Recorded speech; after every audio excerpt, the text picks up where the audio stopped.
You're listening to CinemaJaw, the greatest movies podcast ever, recorded on location from Chicago. My name is Matt Kay, and with me is... Rye, the movie guy. And this week on CinemaJaw, Matt, we get a bit nervous here as we talk about our top 3 favorite movies about anxiety. I'm nervous just thinking about it, man. Do you ever suffer from anxiety, Ryan? I don't.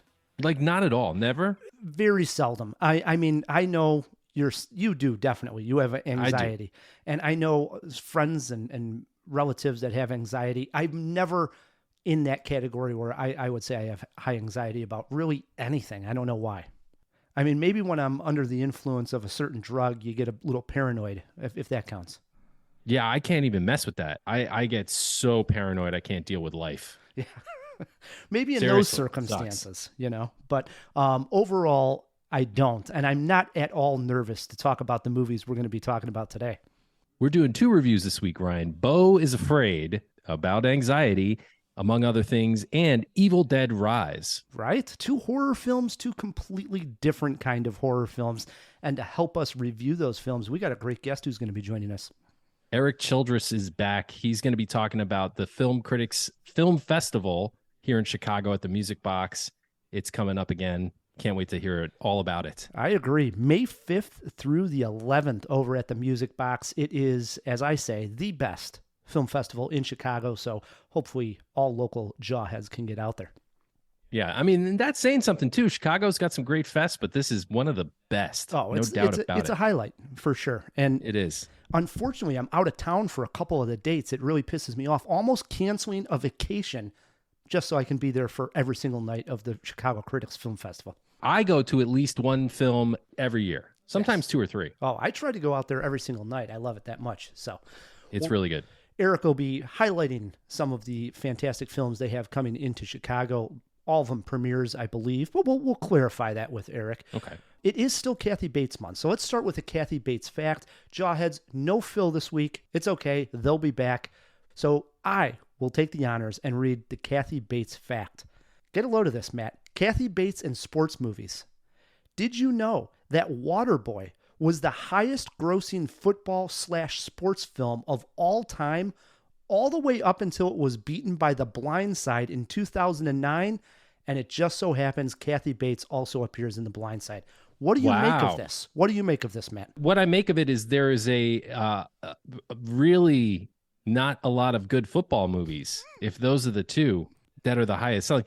That being said, I do have a soft spot for The Waterboy. I think it gets a bad rap because of Adam Sandler's subsequent films, but The Waterboy's pretty solid comedy. It's really good. It's the first of those really goofy Adam Sandler movies, but, you know, it's got some good laughs in it.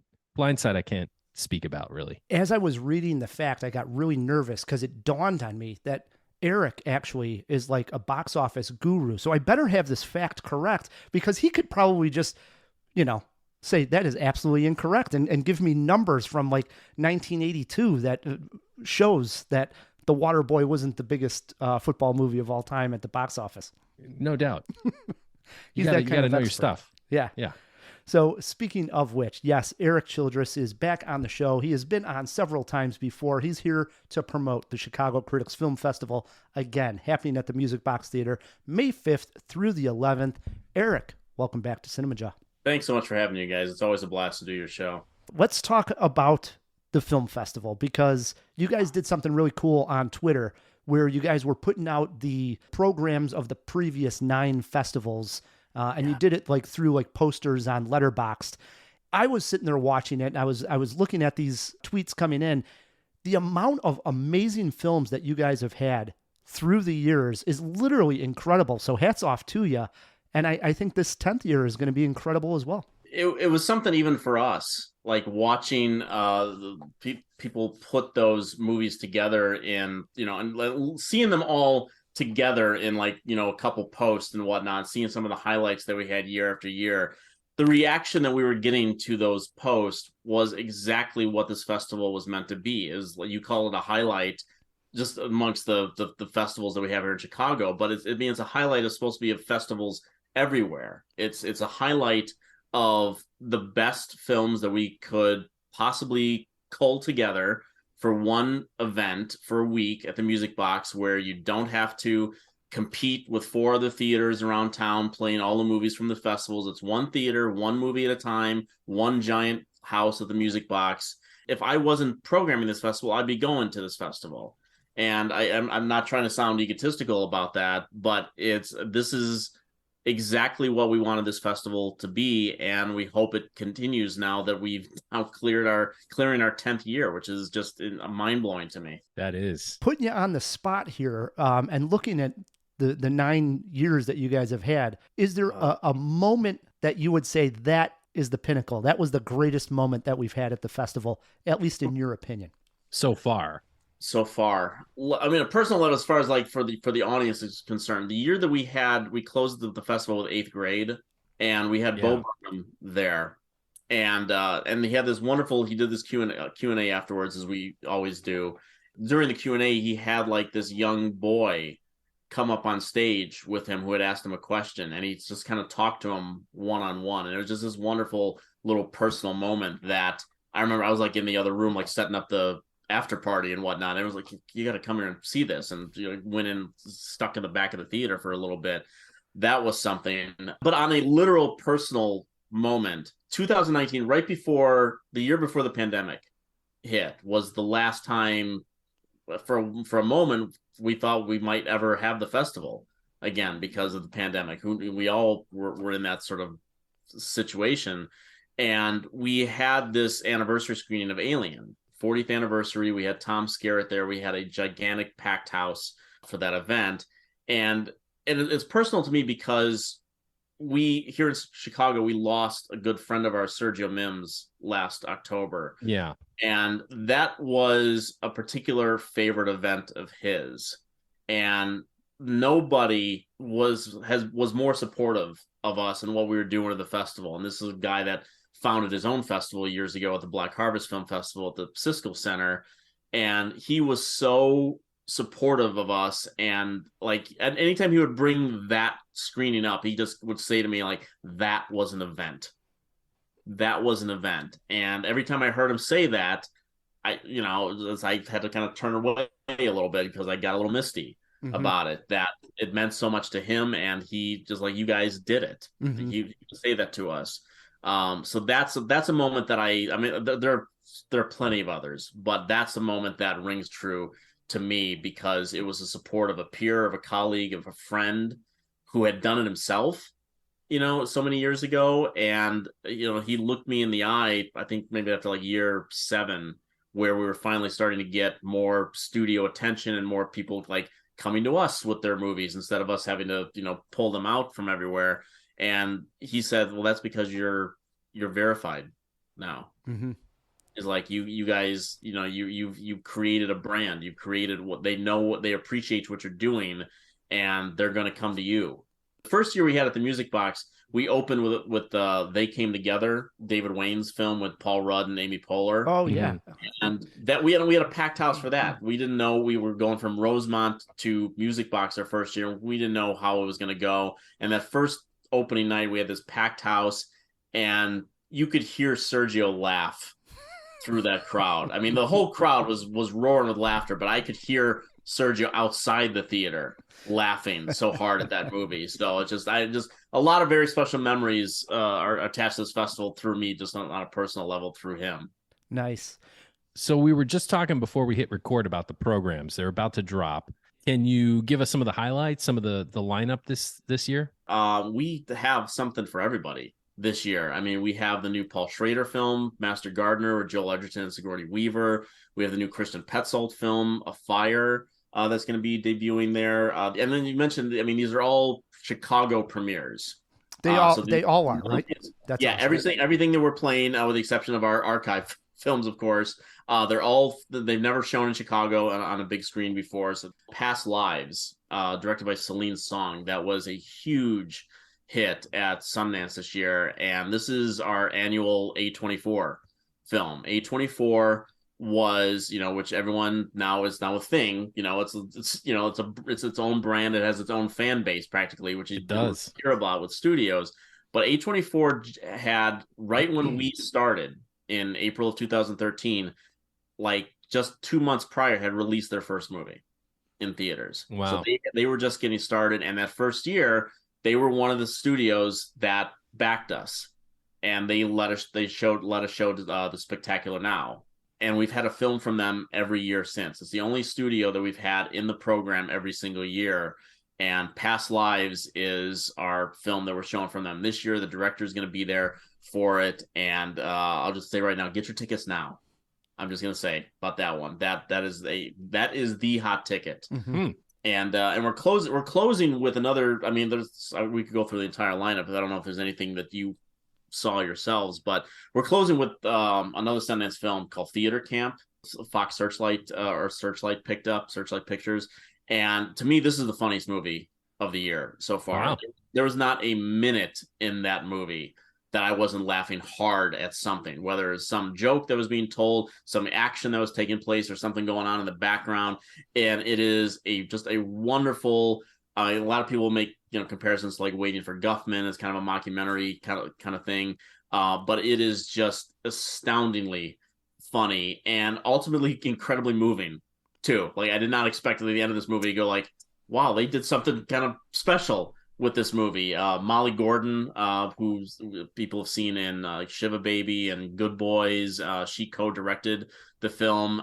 Ben Platt from Pitch Perfect, and I actually saw him in Book of Mormon here in Chicago. Dear Evan Hansen, obviously, him and Molly Gordon are the co-stars, the lead co-stars of the movie. And it's just hysterically funny, and I hope people come for that one because it is gonna kill on closing night. We mentioned that you guys like to do some anniversary screenings, and you have two great ones lined up this festival. What do we got here, Erik? Peter Zabzinski, who is one of our programmers, always puts together a list of all of our potential anniversary screenings going back 50, 60 years even. And we looked through them, and there was one title that stood out that we had to do. And it's one of my top 10 favorite movies of all time. And that's The Right Stuff. It's one of the great films of the 1980s, one of the great films, period, as far as I'm concerned.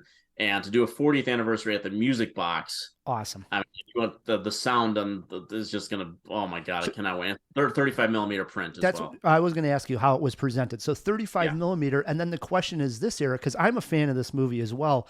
I've never seen it on the big screen. Have you?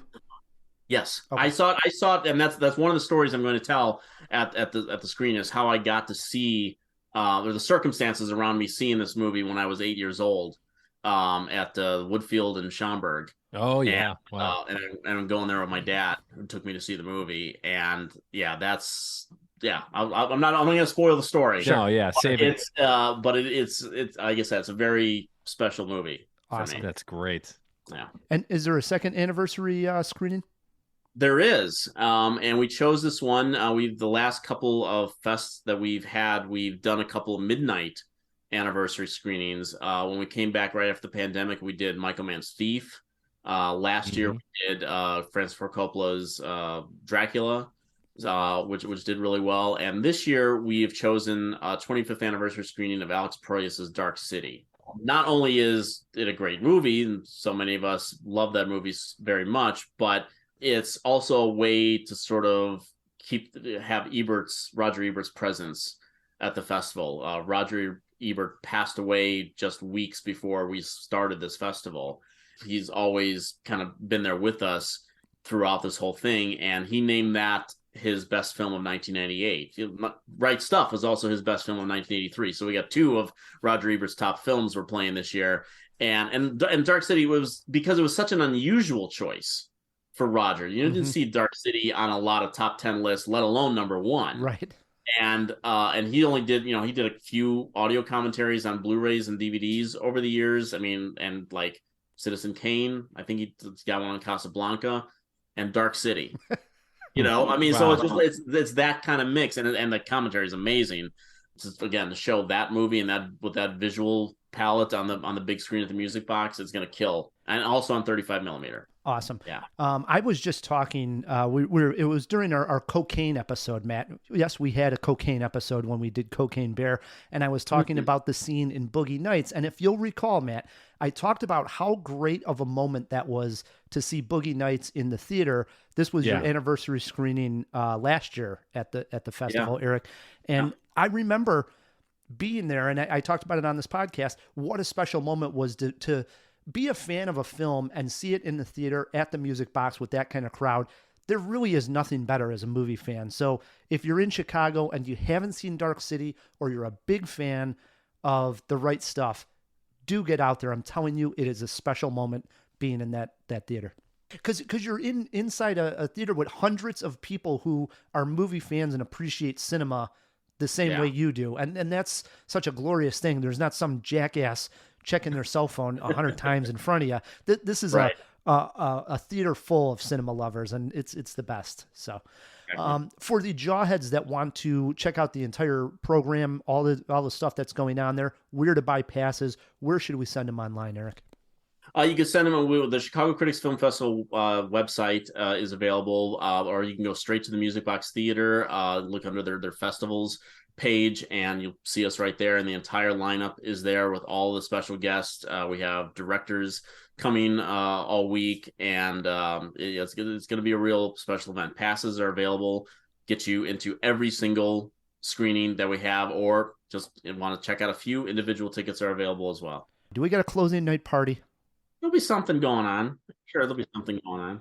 Also a plug for all the things you're working on. Where can Jawheads listen to your reviews and also read your reviews, Eric? I have a podcast called the Movie Madness Podcast. It's at the Now Playing Network. And I have a second podcast that I'm really proud of called The Friendship Dilemma that I do with, I co-host Morgan Geyer. And it's this podcast idea that we had last year, actually came out right out of our festival, actually, where Morgan and I look at movies and how they treat and deal with friendships between men and women. Oh, fascinating. Awesome. Sweet. And as always, I'll throw the links in the show notes for all the Jawheads. So thank you. Yeah. Eric is sitting in on this entire Jaw. He saw both Beau Is Afraid and Evil Dead Rise. He's got his list of anxiety movies. Matt. Yeah. Ari Aster with a new movie. Let's talk about it. With just 2 films, Hereditary and Midsommar, director Ari Aster has cemented himself as not just a master of horror, but one of the best directors working today. His name is synonymous with divisive, thought-provoking, and meandering delves into the surreal and horrifying dark corners of our minds. With those 2 hits under his belt, he embarks with A24 once again, this time on an epic and psychotic journey to see one man's odyssey from urban hellscape to his mother's mansion. That one man is Beau, played by Joaquin Phoenix. And just as the title implies, he is afraid. Ryan and I sat down in IMAX and buckled up to get hit by the truck that is Beau Is Afraid. I am so sorry for what your daddy passed down to you. But I wanted a child. The greatest gift of my life.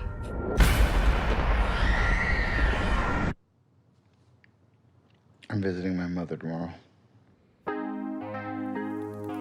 Hi, Carrot. It's Mom. I'm just calling to say that I'm so excited to see you tomorrow. You're my angel, and I love you. Okay. I love you. Okay, bye, sweetie. I love you. Are you at the airport? I'm on my way. It's not safe, is it? What do you think I should do? I'm sure you'll do the right thing, sweetheart. Beau Is Afraid answers the burning question, Rye. What if Wes Anderson or the Daniels directed your worst nightmares? This movie is what is inside the everything bagel. Nihilistic, chaotic, hilarious, nerve-wracking, and terrifying.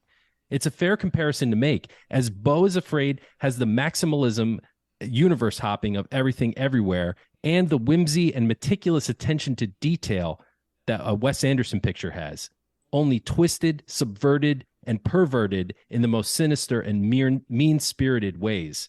For example, in Act 1, we see Beau at home. He lives in a hilariously exaggerated urban hellhole, dead bodies in the streets, neighbors who are insane at best, and a rotting, repellent atmosphere every bit as welcoming as a root canal.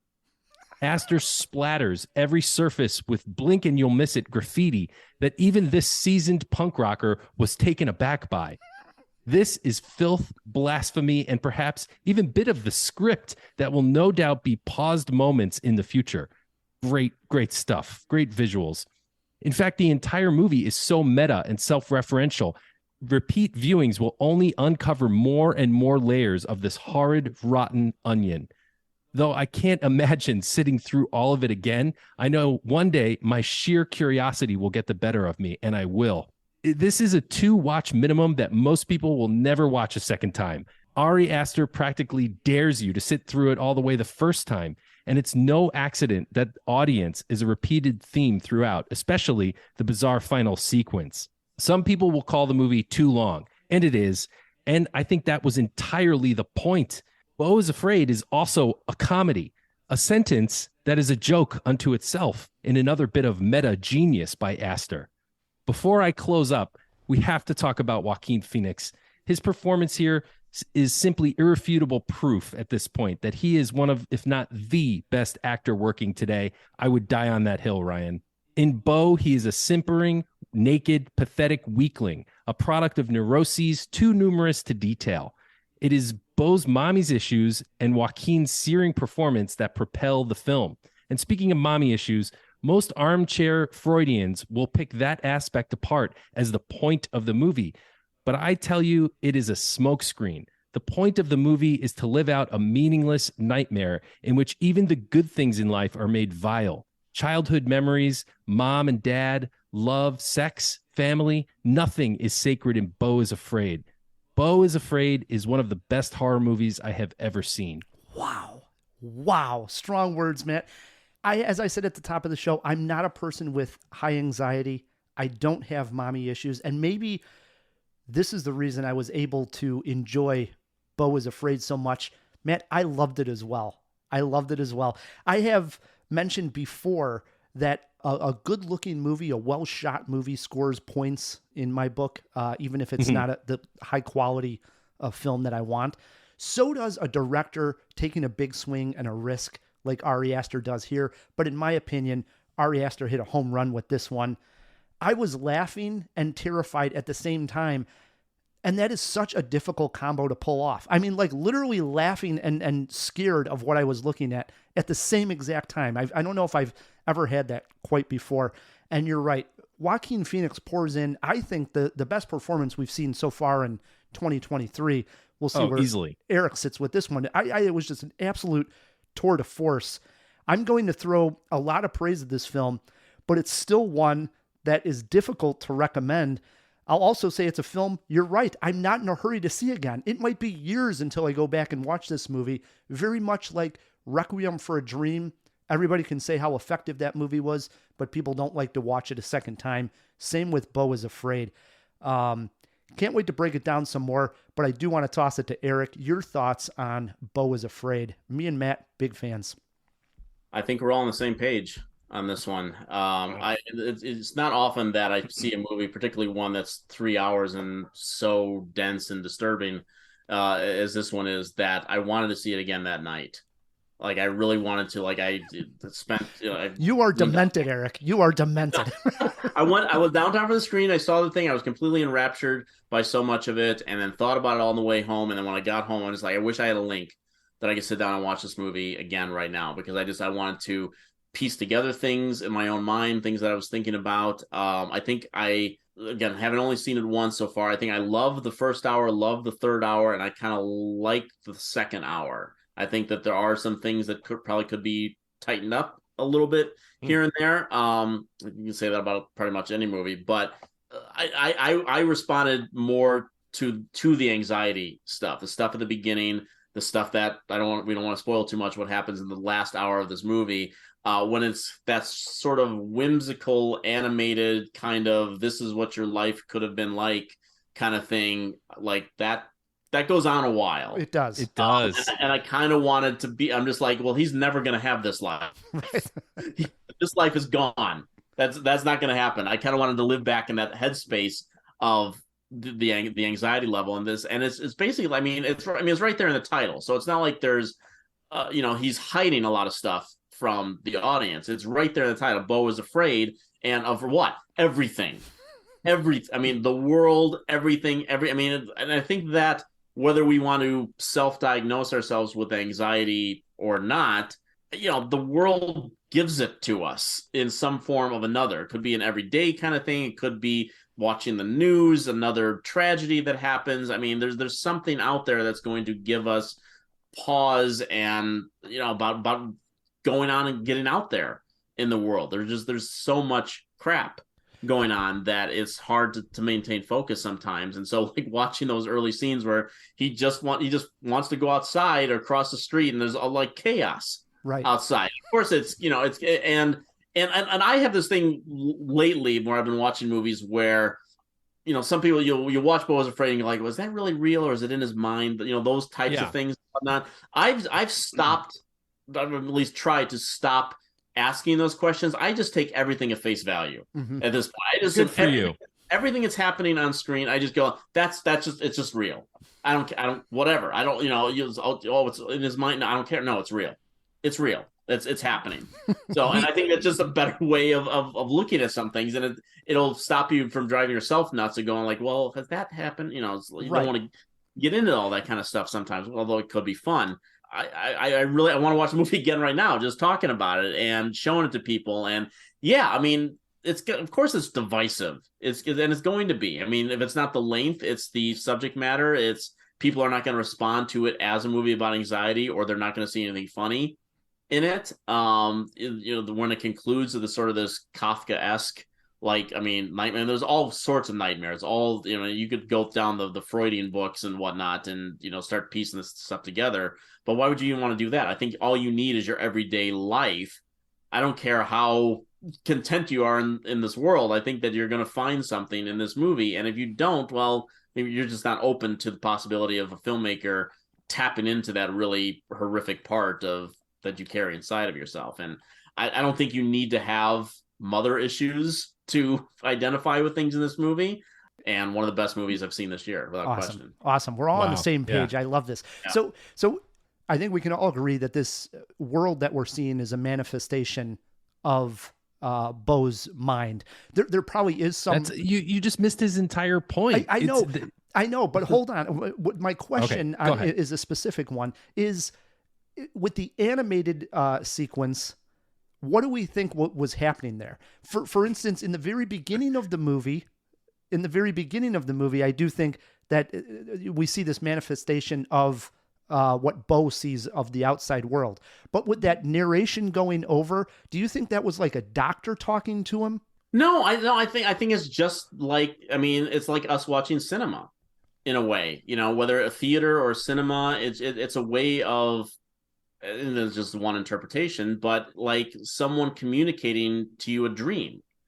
Cinema can be a dream. Cinema can give us hope for a better world, a better life, and stuff. And here he's watching this theatrical presentation and this almost ASMR kind of narrator telling him this is what your life could have been like if you had just taken some chances, taken some risk, or just gone, not been so dragged down by your own, neuroses that were embedded into him by, his mother, basically. So I think that watching that sequence, it's just like him going, if that scene had been taking place in a movie theater by himself, it would have played out the exact same way, and I think that's one area where the animation is a literal manifestation of the story he's being told. So I mean, I don't watch that and go like, oh, that's real. I go, that's what he's formulating in his own mind of the story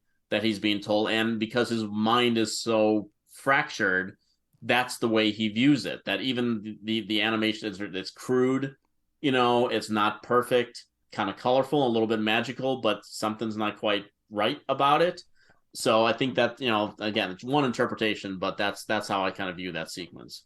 I don't think there is supposed to be any sort of distinction between what is real and what is in his head, because the entire world of Beau Is Afraid is, after all, just a piece of fiction. It's artwork. It's not like, oh, this couldn't have been real. You're missing the point entirely. I mean, like Eric was saying, it can be fun to have these types of discussions, and no doubt that's part of what we do on this show.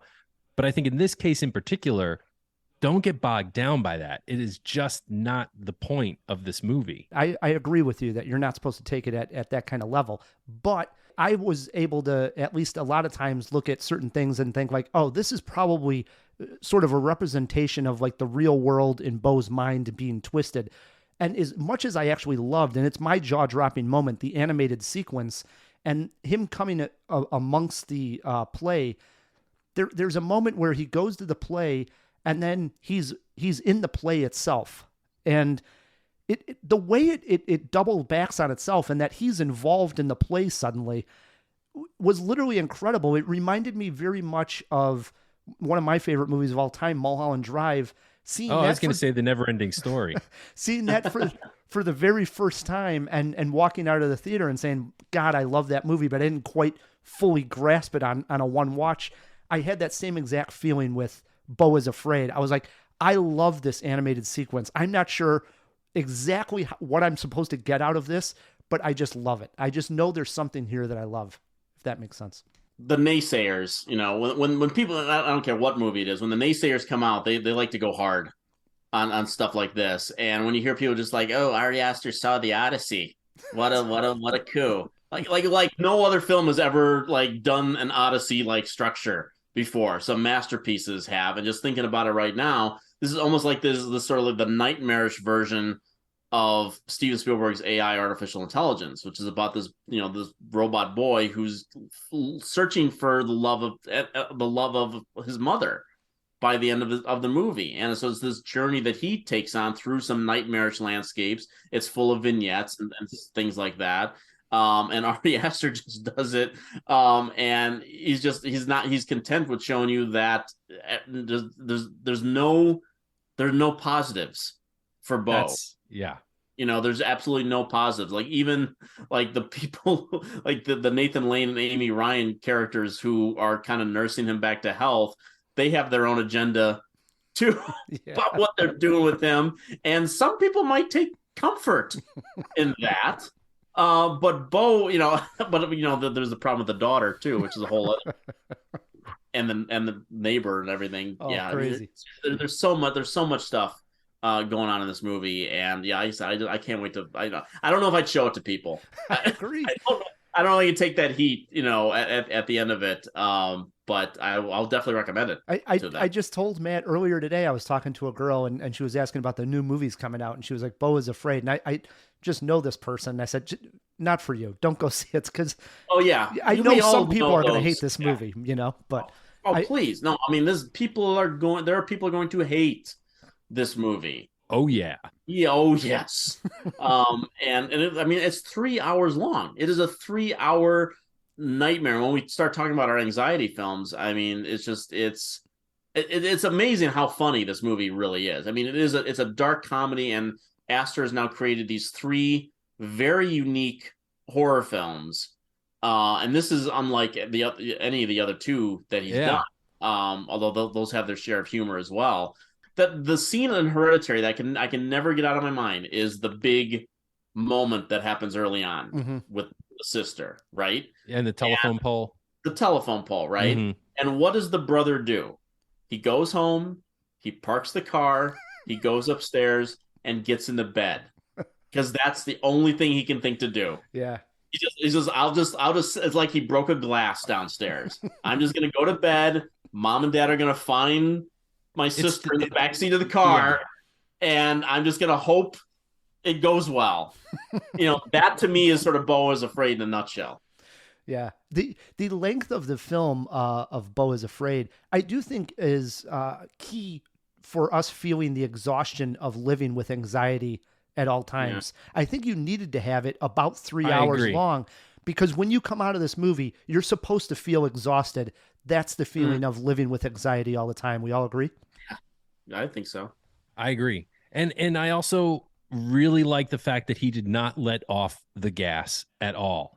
There's one fake out when you think the gas has been let off just for a brief moment, and boy, oh boy, does that brake really slam your face against the windshield of this movie. Because is this the sex scene you're talking about, Matt? Yeah. Okay. I mean, that's my jaw-dropping moment right there. And I think I've seen this written. This isn't necessarily original to me, but I'll never think of Mariah Carey's "You'll Always Be My Baby" in the same way ever again. In fact, I really don't like that song anymore. Because of this movie? Yes, wow. Because of this movie. That scene, I audibly, I don't talk during movies. Like, I'm not one of these guys who like reacts to a scary scene and has to verbalize something. But I like verbally said, "What the fuck?" I was just so shocked in that moment. I don't know what I was expecting, having just watched 2.5 hours of this movie ahead of time. Yeah. But I wasn't expecting that. Horrifying, scary moment, and very effective. Oh yeah. Wow. I was not sure where Erik was going to sit. I knew, obviously, I sat right next to Matt, and we both had talked about it afterwards. We knew we were going to like this movie. Matt had to go to a bar and have a drink afterwards because he couldn't calm down. I did. Yeah. It's an appropriate response. For sure. How about a movie poster quote, Matt? You got something for us? Beau Is Afraid is what's inside the everything bagel. Cinematic nihilism. I went with a masterpiece that most people will hate. I like that. That's probably true. I like that. A masterpiece that a lot of people will hate. No doubt. A24 would probably love to have that on the poster. Well, you got to put it on there. We got to get Ryan the Movie Guy quote on there. So we're on a 4-jaw scale. Matt, how many jaws? 4 jaws for Beau Is Afraid. Erik, how many jaws? 3.5. I'm at 4 jaws as well. Very strongly reviewed here. 4 jaws from Matt K. 4 jaws, Ryan the Movie Guy. 3.5 from Erik Childress.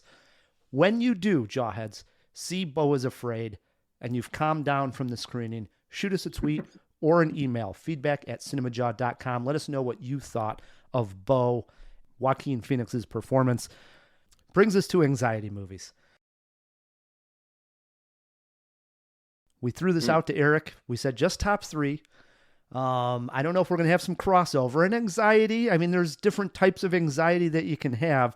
So let's see where Erik went with his number 3. My number 3 was one that came to me, and it should have come to me sooner, but because it was a movie that I thought about during Beau Is Afraid, and that's Darren Aronofsky's Mother with Jennifer Lawrence, which is, forget what the film is ultimately about or what it's ultimately trying to say and all that kind of stuff. Just watching this sort of the visual representation of someone trying to maintain order in their own home. They're constantly being bombarded. It starts with a couple of house guests that they don't really want there, and then it spirals into the most deranged house party you could possibly imagine. I mean, you don't even know how to describe what happens at different points in this movie, but like, I think of Jennifer Lawrence just telling people don't sit on the sink, right? And they just keep sitting on the sink. Like that's the kind of level of anxiety that I operate under. Especially in big crowds and whatnot. I'm not good with gigantic crowds like that. Just the way that people keep coming into the house and going out windows and stuff like that, and and her moving throughout the house. It's something.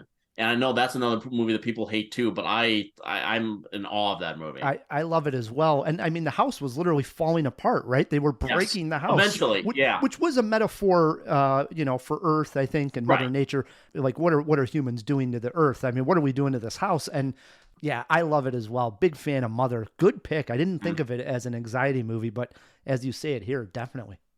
Yeah. Any movie can give you anxiety, right?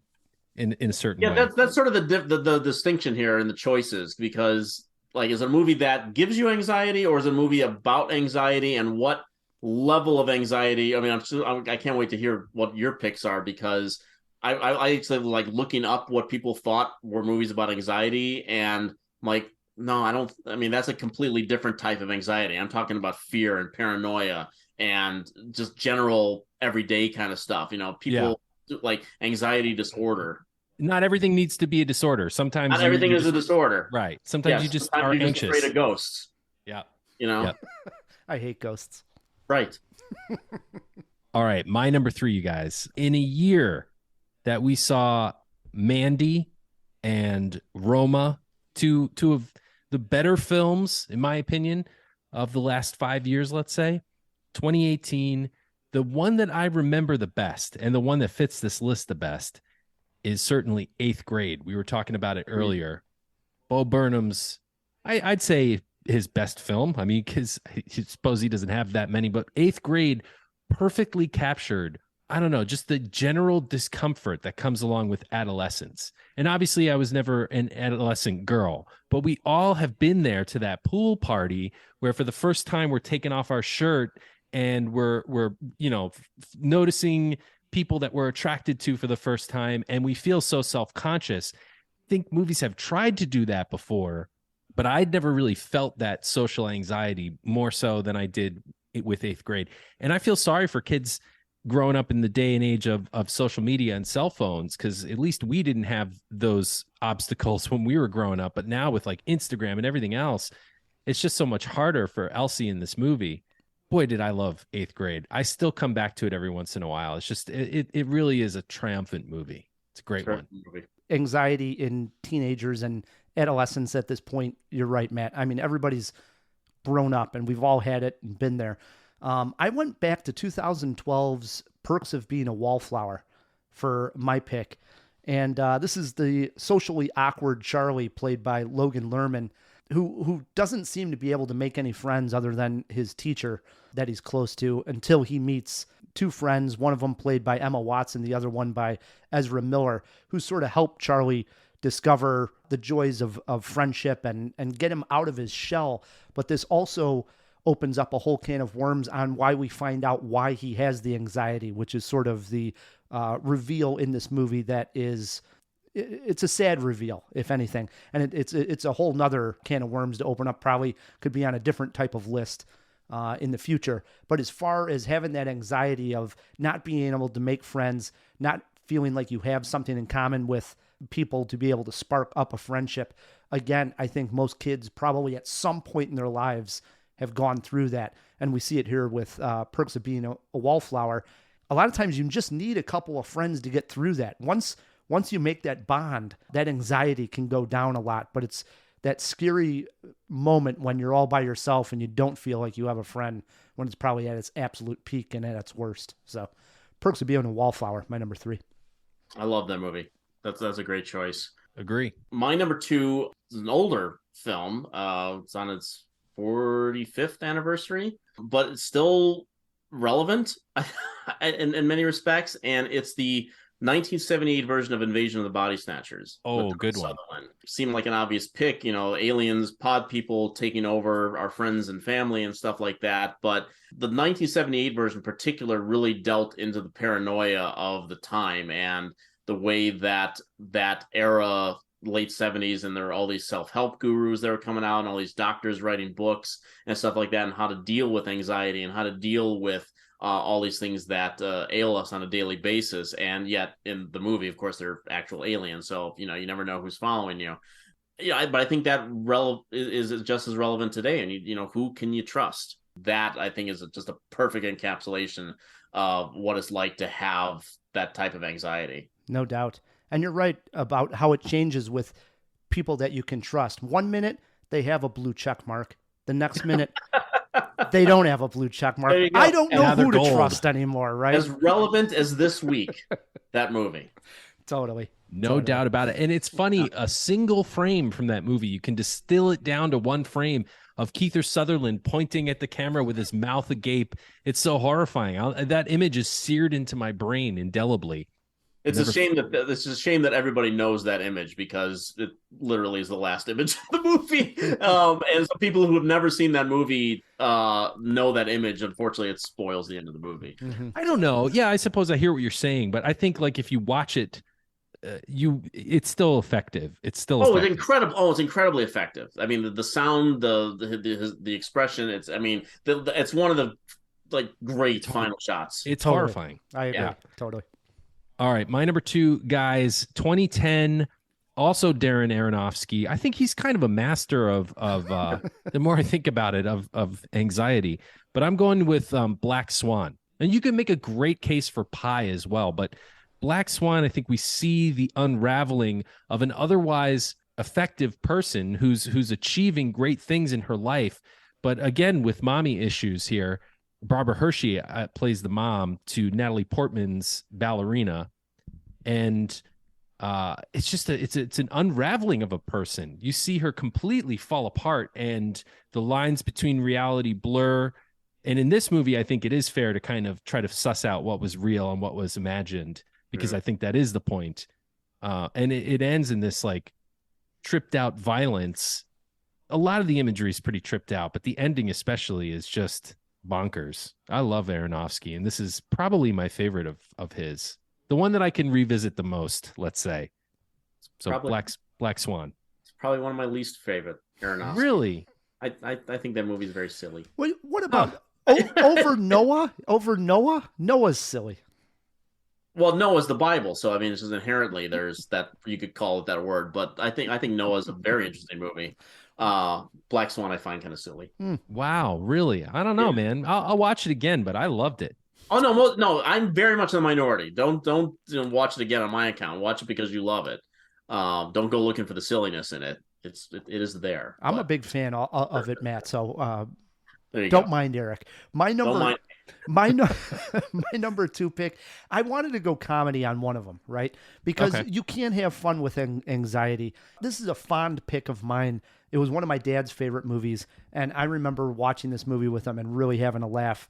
Bill Murray, 1981, What About Bob? Oh, yeah. He's got many issues, many social issues, Bob, and he is looking for help from Dr. Leo Marvin, played by Richard Dreyfuss.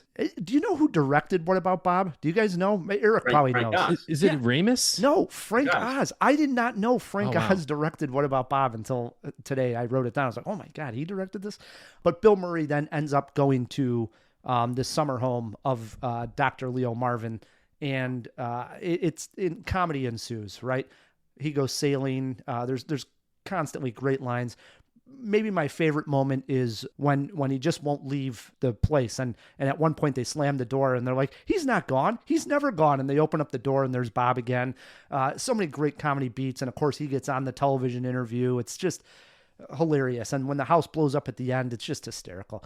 What About Bob takes a comedy approach of anxiety, a patient, and really the doctor ends up having the anxiety at the end. It's the doctor's, right. Yeah. It's his anxiety. Totally.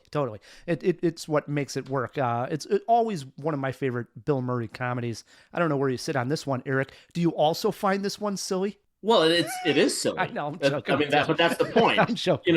Black Swan is supposed to be the serious, introspective thing of this woman's unraveling of the mind. No, What About Bob is just silly. Yes. And on a silly level, it works. I mean, Frank Oz, one of the great directorial stretches for comedies. Totally.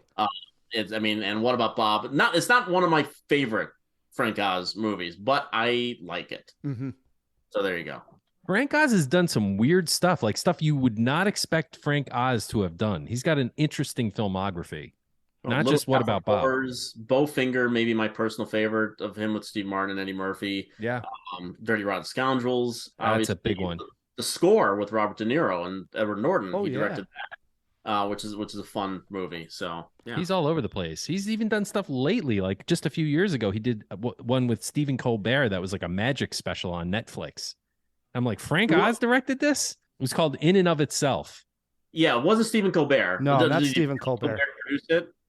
He was just a producer, not a director. There's a producer. Okay. Yeah. I'm blanking on the magician's name, but people have not seen that. I think it's on Hulu. In and of itself, it's something. It really is something. It's really good. I've watched it twice. I like that one. I read his book afterwards. It's fantastic. An Honest Man is the name of the book. Mm-hmm. And I forget his name too, unfortunately. If only Phil were here. Yes. We could throw it in the fish tank. Well, I am a nervous Nelly here. I can barely sit because we are at our number ones. I have high anxiety here. Eric, what's your number one film about anxiety? Well, it's not Mel Brooks's High Anxiety. I'll tell you that much. That's a good one, though. I do love that movie. You mentioned Adam Sandler earlier. No, it is not The Waterboy. but it is a comedy of sorts, and it's Punch Drunk Love. It's also my number one, Eric. Well done. Wow.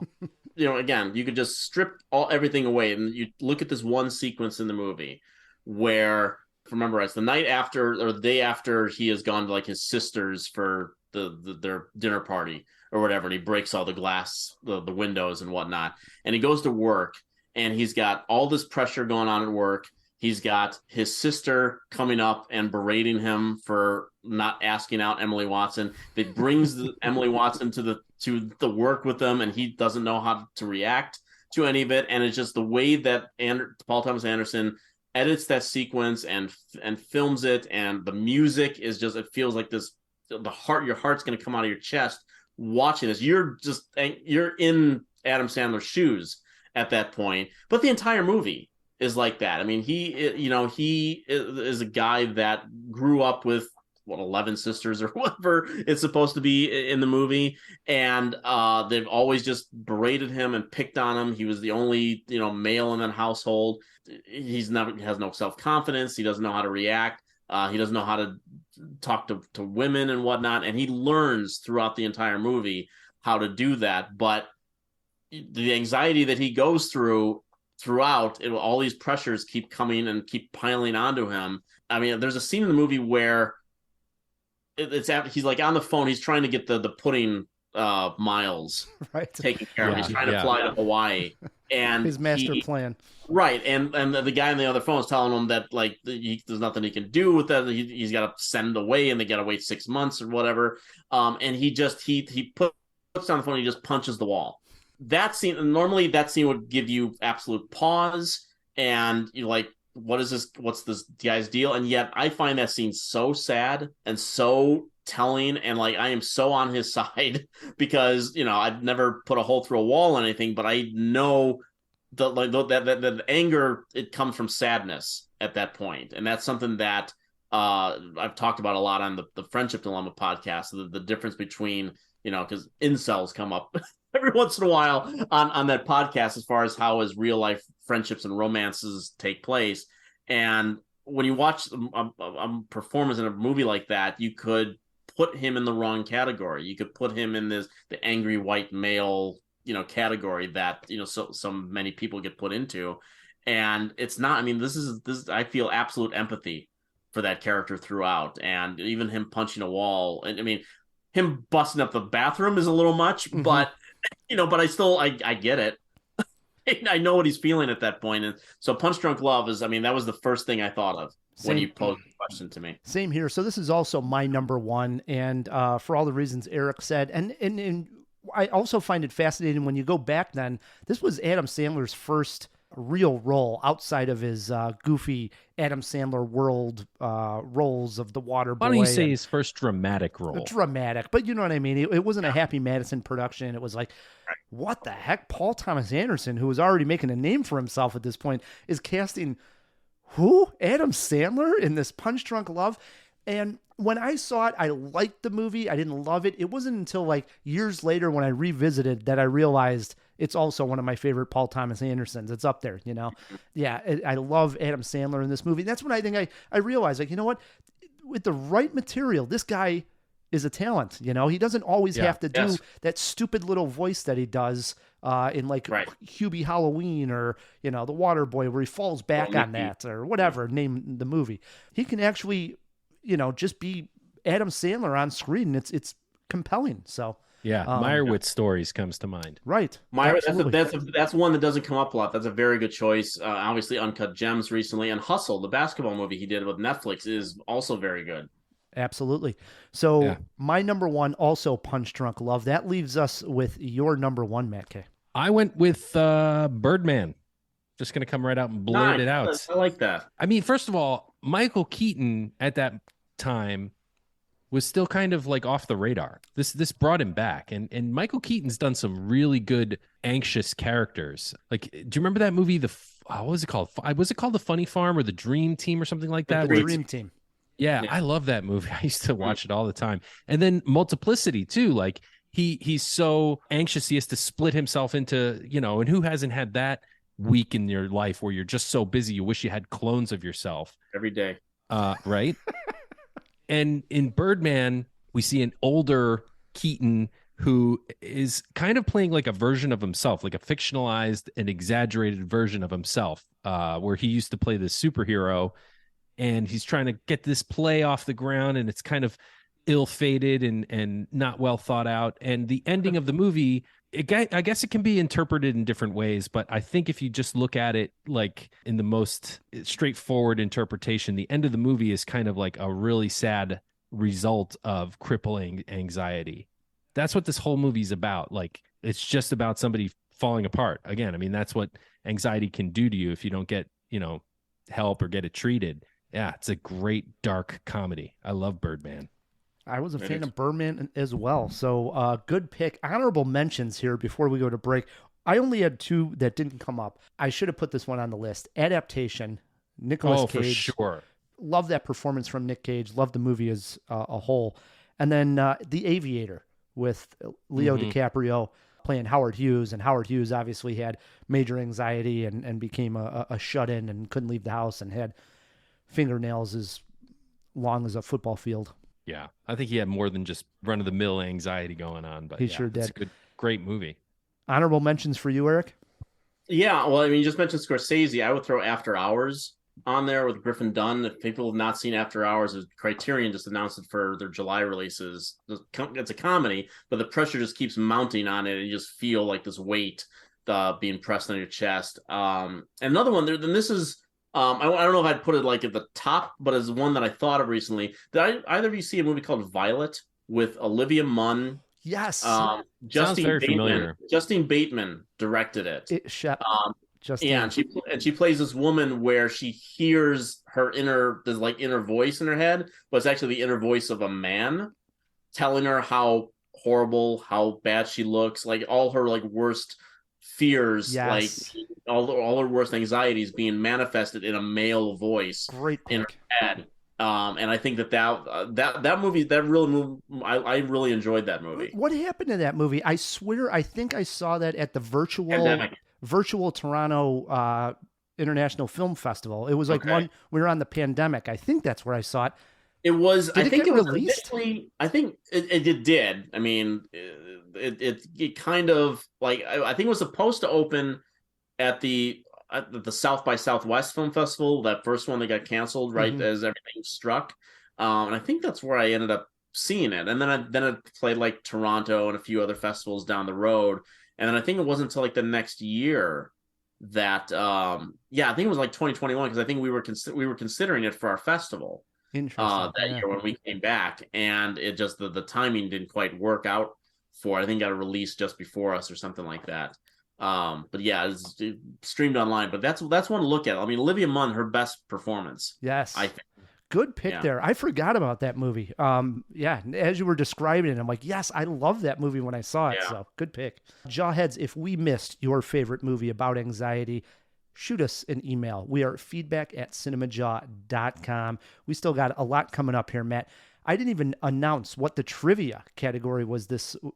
Do tell. In honor of Beau Is Afraid, we are playing Phoenix movie trivia. That is Eric versus Matt K. We also have a review of Evil Dead Rise coming up, and we threw a poll question just before we got started out onto Twitter and Facebook asking who gave the best female performance in a horror movie in honor of Kathy Bates Month. We're going to have those results when we come back. Stick with us. Let's all go to the lobby. Let's all go to the lobby. Let's all go to the lobby to get ourselves a treat. We've been celebrating Kathy Bates all month long, and how can you celebrate Kathy Bates without playing a clip from Misery? We've been holding it until the end of the month. It's time to enjoy Kathy Bates' Oscar-winning performance in Misery. When I was growing up in Bakersfield, my favorite thing in all the world was to go to the movies on Saturday afternoons for the chapter plays. Cliffhangers. I know that, Mr. Man. They also call them serials. I'm not stupid, you know. Anyway, my favorite was Rocket Man. And once it was a no-brakes chapter. And the bad guys stuck him in a car on a mountain road, knocked him out, and welded the doors shut, and tore out the brakes, and started him to his death. and he woke up and tried to steer and tried to get out, but the car went off a cliff before he could escape, and it crashed and burned, and I was so upset and excited. And the next week, you better believe I was first in line, and they always start with the end of the last week. And there was Rocket Man trying to get out, and here comes the cliff. And just before the car went off the cliff, he jumped free, and all the kids cheered. But I didn't cheer. I stood right up and started shouting, "This isn't what happened last week! Have you all got amnesia? They just cheated us! This isn't fair! He didn't get out of the cock-a-doodie car!" Sparkling dreams, sparkling dreams, sparkling dreams, sparkling dreams, sparkling dreams, sparkling dreams, sparkling dandy, dandy, dandy, dandy. And we are back on CinemaJaw, hanging out with Erik Childress, talking up the Critics Film Festival happening here in Chicago. What are the dates again, Erik?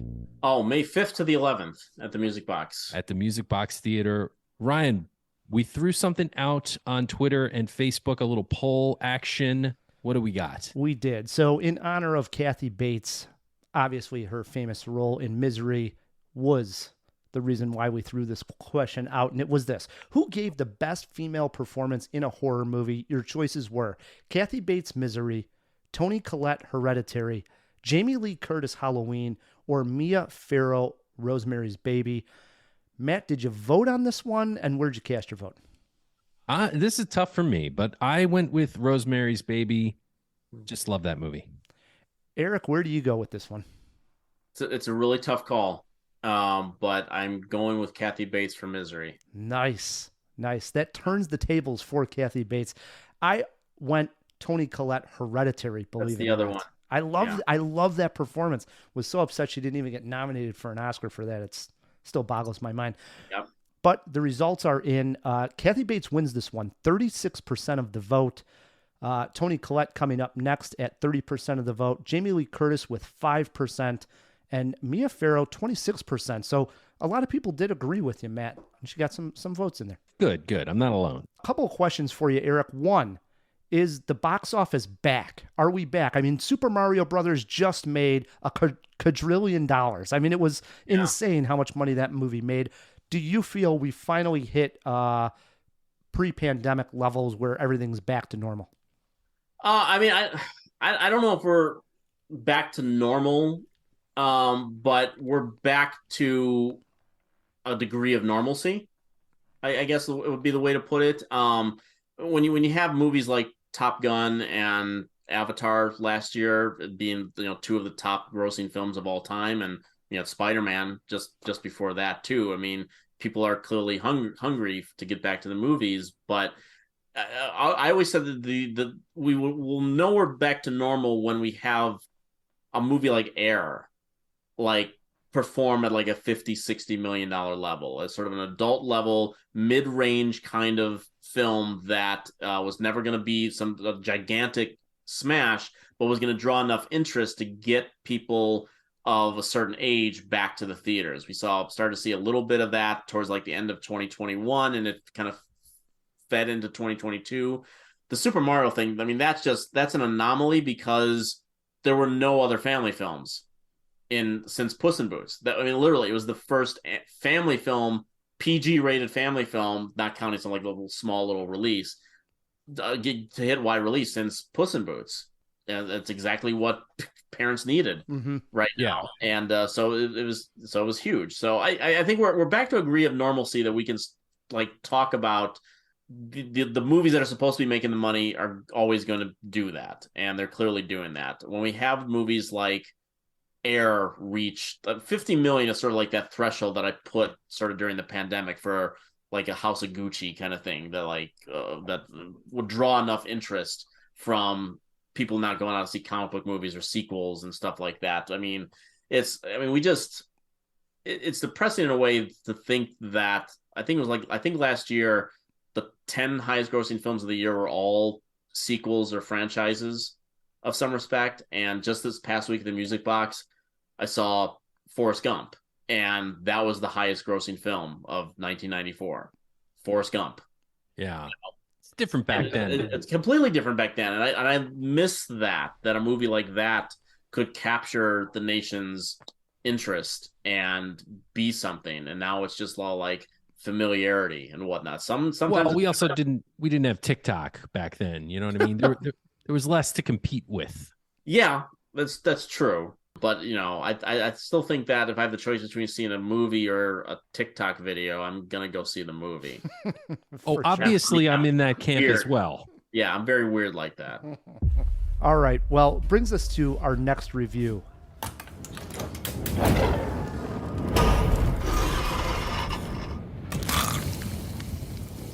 What's up, sis? I had the most beautiful dream. It was the perfect day. And all I could think about was how much I wanted to cut you all open and then climb inside your bodies. So that we could stay one happy family. That clip is from Evil Dead Rise, the latest film in the Evil Dead series. This installment is directed by Lee Cronin, who previously directed 2019's The Hole in the Ground. Tonally, this movie stays close to what they were going for with the 2013 remake Evil Dead, as opposed to the Bruce Campbell films of the 1980s. Not much humor here, but there is plenty of blood and gore. The plot reads like this. A reunion between two estranged sisters gets cut short by the rise of a flesh-possessing demon, thrusting them into a primal battle for survival as they face the most nightmarish version of family imaginable. This is one loud and intense film.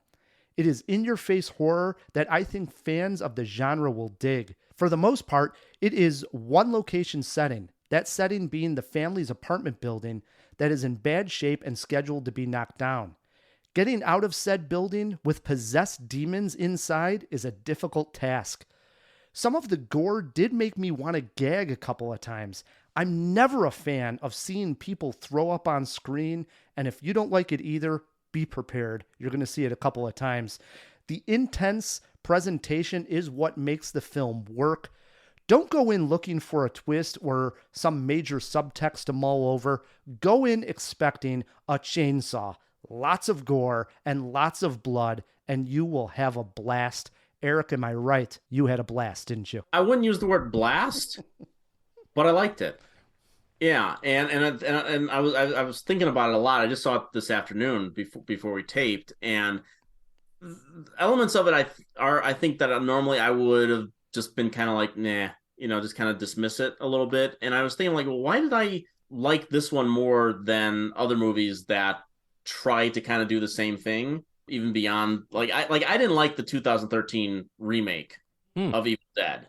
And I thought about that too. I'm like, well, why do I like this one? Why am I going to recommend this movie? And I think it's because I like the characters. I think I like the dynamic that they set up with the two sisters and the sisters' children. Mm-hmm. I had a bit of a rooting interest in it. I did not want to see this family torn apart, literally, the way that they are in this movie. I didn't quite buy into the whole kind of Babadook-like maternal kind of thing that's kind of sprinkled out. I think some of that needed a little bit more meat on the bones to really kind of be pulled off. But because I still liked the characters, I was along for the ride. And the gore stuff, for one, I'll say this: people, big fans of this movie, they're really overselling a moment involving a cheese grater. I agree. I'll say that. I mean, I was expecting something much worse. So was I, Eric. Than that. So and I'm was like, and like even the character she kind of went, ow. Right. I mean, like there's like that one character gets a couple of licks in her, and it's kind of like, ow. And I'm like, no, I wish there was like a little more of a follow up of her like running somewhere to get bandages. Like she's like perfectly bandaged up after the cheese grater incident.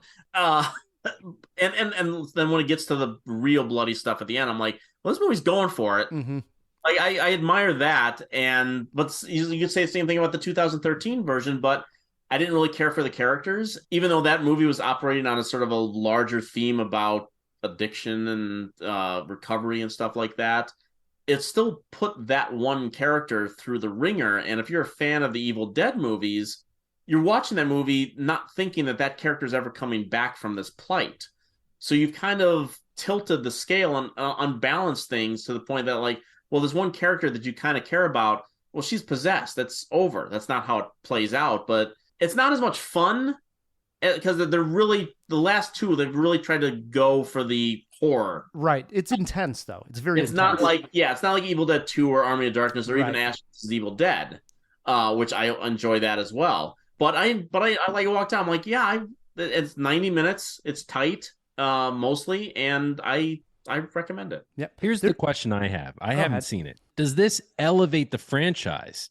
We mentioned the other entries, and I'm a big fan of the campier stuff with Bruce Campbell, but I liked the 2013 entry. And does this ratchet that up? Do we see a third, what do you want to call it, scary Evil Dead movie? Does this ratchet it up? It obviously leads itself that there's going to be another one, of course, in the movie, and you don't even have to stay for the after credits. They actually start the movie almost in this fashion, but there's going to be another one. Does it elevate it? I don't know. I would just say this. I would almost look at it in the scheme of like the Halloween movies. There's some good, there's some bad at this point. This would be a strong installment in the Evil Dead series. But do I think like this elevates it to a whole new level? I wouldn't go that far. That's not necessarily what I'm asking, but you answered my question. This has now become like the Halloween movies where it's a true franchise unto itself. This is going to continue. I believe so. It's going to continue, and there's also the at one point, they have the records that they're doing backwards in the film, and at one point you hear one of the priests on the record say that the Book of the Dead that he's referring to, and whenever he's talking about it, it's one of 3 volumes. So more Necronomicons, right? So the idea that like there's the Ash Necronomicon, maybe this is a Necronomicon, maybe there's another one somewhere else that we haven't seen yet. If they're not going to call the 2013 movie canon or whatever that's going to be. But I think this is just sort of a solid entry. I don't think it elevates it. I don't think it, other than that, really expands the mythology of it, because there are a lot of visual and audio callbacks to the other movies. So it's for the fans, or trying to get someone on board who's never seen an Evil Dead movie before without being a true remake. It just takes it, and I think this movie does much better what Scream 6 failed to do, which was expand the horror into the city element, even though this is one building and it's one location. There's maybe 12 characters in this movie, and not a lot of them make it out. Right. Which I appreciated too. But 2 nice touches Eric just talked about. One of them is there's a record player where they're listening to these priests on there. That whole element was fantastic of having one kid into records, and then he's listening to these voices when he's putting the records backward. That was very effective for me. And then also where he gets the records. I don't know how much it makes sense that there would be a bank buried underneath the building. It really, if you think about it, it's pretty dumb. However, in the element of imagining that there was an underground bank, and then you're seeing this vault of these old records, I thought that was awesome. I just loved the idea of going inside an old bank and pulling out something that you shouldn't, be pulling out of. I still can't get over. I know, sometimes these movies live in a world where there are no movies. So you've never seen an Evil Dead movie. You've never seen something where someone should maybe not read incantations in some book made of flesh. I don't know. Even the smartest people can't resist doing the records backwards. I'm just like, what are you doing? Don't do that. Don't do that. I agree. Jaw-dropping moment for me is actually the opening scene in this movie, which ends in a great title card sequence. Great title card. Right? Great title card. Yeah. One of the best I've seen in a long time. Yes. Great title card. So did I. I wrote it down. I was like, oh man, this is fantastic. When it comes on, it says Evil Dead Rise. It sets the tone for the whole movie. Like right at that point, I'm like, God damn it, I am down for this. Let's do this, man. Let's do it. So I was in with that title card sequence. How many jaws? We're on a 4-jaw scale. I gave it 3 jaws. Yeah, 3 jaws. Okay. We're in agreement here. 3 Jaws. If I had a movie poster quote, not as strong as my first one, I went with more blood than you can shake a chainsaw at. Nice. That's it. It's good. It's good. We are recommending, me and Eric, believe it or not, Evil Dead Rise. Yeah. Love it. So we like to end the podcast with some fun trivia here. Eric usually wins these when he takes on Matt. No pressure here. No anxiety. Who doesn't usually beat me? You know? Let's see how if I can avoid embarrassment today. Joaquin Phoenix was in Beau Is Afraid. We're playing Phoenix movie trivia. Eric, you get to choose if you want to go first or let Matt go first. I'll let Matt go first. Wow, thank you. He is switching it up. Yeah. Here we go. Question number 1 to Matt K. Matt, yeah. Name the 1991 film that starred Keanu Reeves and River Phoenix. 91, Keanu and River. Is that My Own Private Idaho? That is correct. Not a chance in hell Eric would have got that one. Joking, No, of never. course. Question, I'm nervous about this category. I'll be honest. Question 2 over to Eric. I'm playing Phoenix movie trivia. You know, I like to make things interesting here. Eric, Harry Potter and the Sorcerer's Stone was the first Potter film. What number was the Order of Phoenix? That was number 5. Correct. Ties it up, one apiece. Question 3 over to Matt K. Matt, Joaquin Phoenix and John Travolta have made one movie together. It came out in 2004. Name that film. Oh, holy crap. Joaquin Phoenix and John Travolta, 2004. Wow, that's a weird question, man. Wow. I'll give you a hint. You want the hint? Sure. It's not Face Off. Yeah, no, I knew it wasn't Face Off. Some hint. Wow. This is tough. 2004. 2004. John So Travolta, this is- Joaquin Phoenix. This is Punisher era John Travolta. Same Maybe- year. Yes. Wow. And that would have been probably my guess, but I know Joaquin Phoenix isn't in Punisher, but I can't think of what else Travolta did that year. I'm going to say, you know, few people know that he actually reprised his role as Danny Zuko in Grease 3, The Revenge. That is incorrect. Unfortunately, I'd like to see that movie if you got a copy of it on DVD. It's great. I got it on Blu-ray. Eric, do you have a guess on this one? Yes, I do. It's Ladder 49. Wow. He nails it. It took me a minute because I forgot about that movie too. I remember. I think I wrote a review of that, and I got in trouble with some firemen. Yeah, because I gave it a negative review. Eric is up 2-1, and question 4 is over to him. He can blow it open, wide open here. Question 4, Eric. In 2019, just a couple years ago, X-Men Dark Phoenix was released. Which actress played Phoenix? Sophie Turner. You can't stop, Eric. You can only hope to contain him. That's all you can do. I would have Terrible said in that movie. I would have said the girl from Game of Thrones. And You would get a half point. I think you have to give him a half point for that. Well, doesn't If you can't matter remember half the name of points. Sophie Turner, that's fine, I think. It is 3-1, Eric. Question 5 over to Matt K. Matt, Joaquin Phoenix has worked with Nick Cage once in 1999. The movie had to do with snuff films. Oh, thank you for saying that. Oh man. See, it's a number. Through your collection of snuff film. Right. Is it 16 millimeter? Eric, I mean, what Is a it half goof of this that? Matt Is it K half of that? What a goof this Matt K is. What's the answer, Eric? It's 8 millimeter. 8 millimeter. Yeah, I know. You absolute jackass. I was gonna guess. Wow. I was gonna guess 8 millimeter. I love it. 16 millimeter he goes with. There is wait. I Fantastic. mean, am I a total doofus, or can you shoot on 16 millimeter? Of course you can. Yeah. See, I mean, it was one or the other, Ryan. Yeah, you this know- just has been a movie called 16 millimeter. Well, You know- God damn it, I'm gonna make that movie. You should make that movie. You know I Nick will. Cage isn't starring in a movie called 16 millimeter. I'm gonna get both of them back for the sequel and call it 16 millimeter. All right. At this point, it's 4-1. Eric, and question 6 is over to him. Eric, name the 1965 Jimmy Stewart film that was remade in 2004 starring the great Dennis Quaid. Oh, Flight of the Phoenix. That is correct.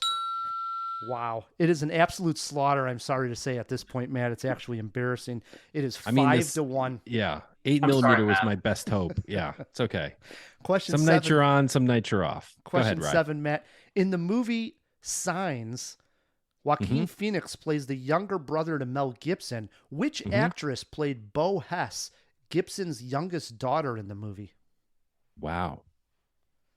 Went on to be somebody. Just a young girl in Signs. Who was it? What year again?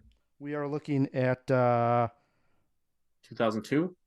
Didn't write it down, but we'll take Eric's word on that one. 2002. Yeah, I'll take Eric's It was right word. around there. Ah, man. For some reason, I want to say it was Abigail Breslin. That's my guess. Correct. Well done, Wow. McKay. All right. 5-2. Save some Very proud of face. myself. Yeah. Last question of the game over to Eric. Name the Oliver Stone movie Joaquin Phoenix appears in with Sean Penn and Jennifer Lopez. It was released in 1997. That'd be U-Turn. That is correct. Unbelievable. Eric does not miss a question. We got to do is get Eric versus Brian Tallarico in an ultimate showdown of movie trivia. Oof. For control of the Chicago Critics Film Festival. That would be awesome. There you go. Next year, we're thinking already. This is going to be big. Next year, we're going to do it. Movie trivia death. That's going to give me anxiety. That will give me anxiety. I'm going to have to work so hard on the questions. I'm going to have anxiety on that one. I'm going to keep going to trivia at the Music Box and just keep honing my skills. So Eric wins this one 6-2. If it came down to a tie, we call it a jawbreaker. The jawbreaker question would have been this: age of Oliver Stone closest to. Matt, you got to guess. Old Ollie himself, huh? I mean, he's got to be in his 70s. Let's say early 70s, 72 years old for Ollie. Lock him in at 72. Eric, you got to guess? I was going to go, that's about what I was going to go. I'll go 74. Give it to Eric. 76. Oh, wow. 76 for Oliver Stone. Can I get a handshake, a virtual fist pump here? Well done. Well done, guys. Good job, Eric. Brings Thank us you. to the end of a very fun and entertaining Jaw. First and foremost, we got to thank our guest, Erik Childress. Thanks for coming on. Look forward to seeing you over at the Chicago Critics Film Festival happening at the Music Box May 5th. Get out there, Jawheads. Opening night's going to be awesome. Yeah, thanks for having me on, guys. Really appreciate it. Always a pleasure. Matt, we also got to thank the Patreons. Yeah, and if you want to join us on Patreon, we're dropping all kinds of bonuses. Just go to patreon.com/CinemaJaw. There's a link on our website, and we thank you in advance. Absolutely. The other way you guys can support us is by leaving us a review wherever you're listening to this podcast. Until next week, I'm Ryan, the Movie Guy. I'm Matt Kay, and keep on jawing about the movies.